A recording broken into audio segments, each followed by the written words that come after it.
Hey friends. So I'm just kind of enjoying today a particular kind of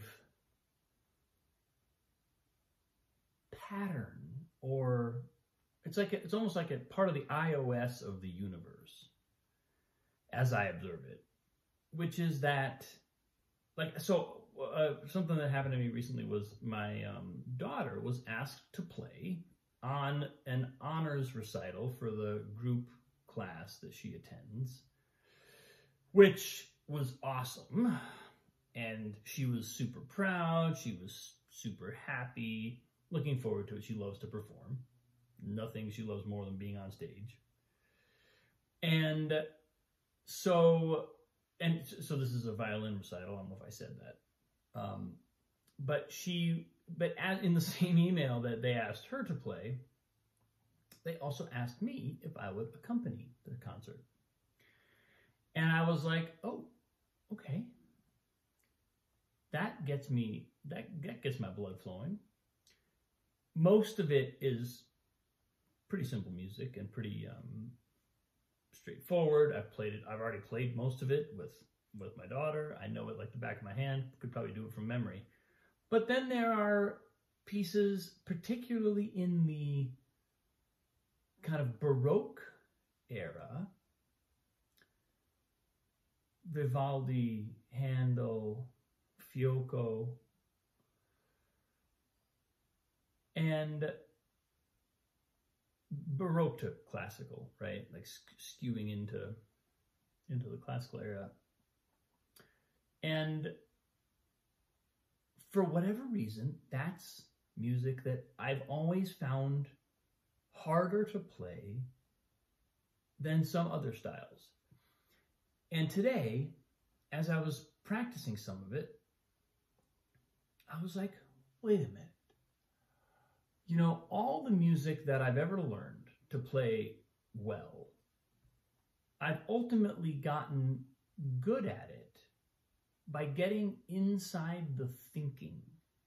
The technique of moving our hands around the keyboard is so, like, and this is, it's funny, I'm clocking this about myself. I used to learn by, or at least I used to think that I learned by increasing my hands' dexterity and the ability to be agile on the keyboard and all this kind of, like, it felt physical to me. The learning process felt physical.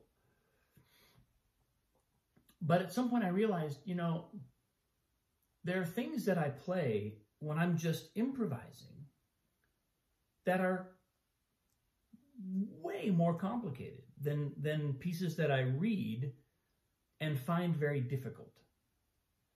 So when I'm just making stuff up, I often do things that require much more hand agility, much more sort of like connecting long patterns of notes across big leaps, that if I read that on the page, I'd be like, whoa, that looks so hard. But because I'm interior to the thinking process behind the music, I'm improvising, right? I'm literally making it up.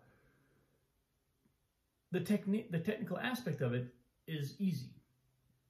So what if I can sort of use reverse engineering, use that understanding to reverse engineer an approach to music that I maybe when I first see it, I don't understand it.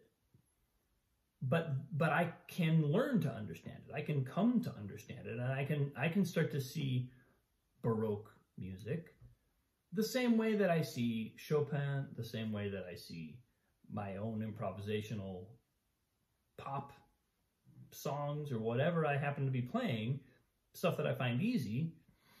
What if I can get inside of it and play it from that place? And usually it has to do with seeing how everything hangs together, seeing how harmony is moving and how the composer is thinking about, you know, I have this impression that I get frequently when I play something, and it's like I finally understand what the composer means, and all of a sudden the fingering is very obvious to me. I don't have to think about like, oh, well, what's the best way of connecting this in terms of fingering. It's like, no, it's just very obvious. It's clear that this is what they meant when they wrote the song. This is what they were doing on the keyboard.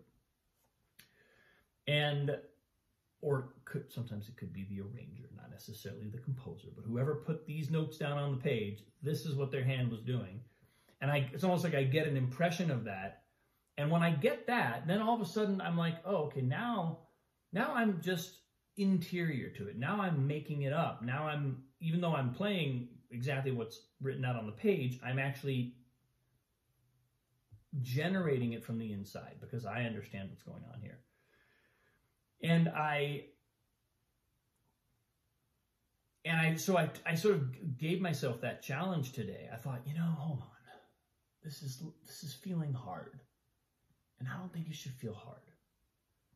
Let me take a chill pill here and slow down and see if I can just see what's happening harmonically. How is this harmony progressing? What's going on here?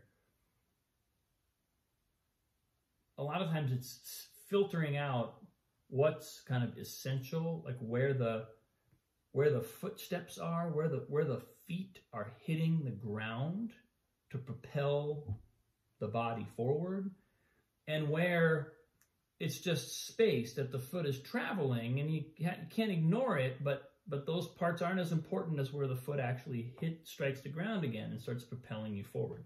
Harmony kind of works the same way.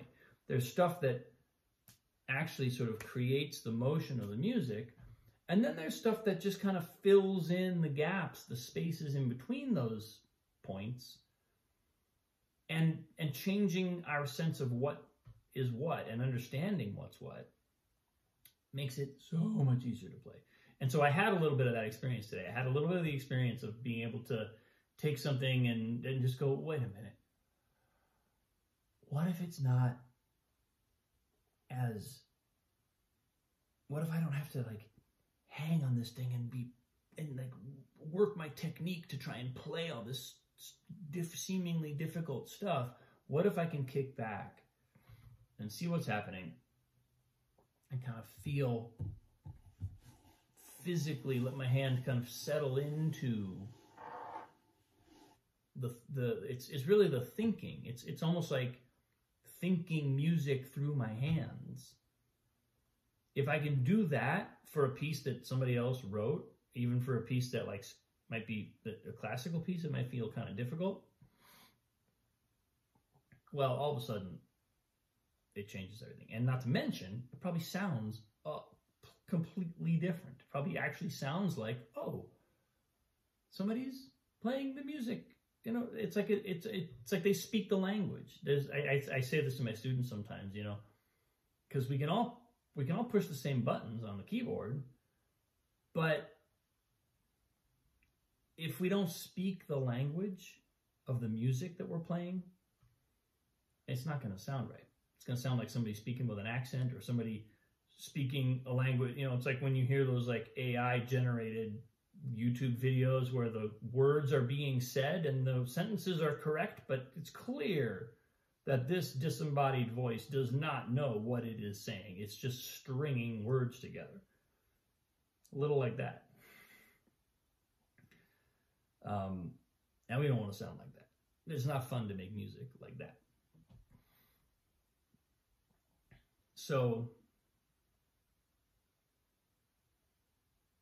yeah, that's my kind of revelation. Oh, and so where I started this post was the pattern that I notice in the universe is these pieces, things like this, come up at almost exactly the right time, every time. When I'm supposed to take another step down a particular road, like seeing a couple of Baroque pieces and going, ugh, why? Can't it be something classical or romantic or something that I just have a better understanding of? Nope, gotta be Baroque. Okay. Fine. But luckily I had enough time today and enough kind of like headspace around it all to be like, wait a minute. What if I could do this the same way? What if it's not actually a different category of experience? What if I'm just kind of repelling the depth of the experience by assuming that I can't take ownership of it, by assuming that I just have to execute it correctly, rather than I get to own this. I get to make this up. I get to invent this from the inside once I understand it. And that really was a shift. So, and now I can just be grateful to the universe for passing me the ball in this way at this moment and saying, hey, get on this. This is something you're ready for. So there we have it, folks. That's where I am today. Thanks for watching. I appreciate you. And I hope this sparks something in your own experience. You may not all play piano or even be musicians, but I hope that there's some way in which this relates to your life. You know, a way in which maybe taking ownership of something that feels like you're not allowed to take ownership of it, or like it's difficult to take ownership of it, or, you know, some way in which that can be of service to you as well. That's why I'm putting it out there. That's my hope, my intention behind bringing it out. So thanks for watching. Have a great day. I appreciate you. I'll see you soon.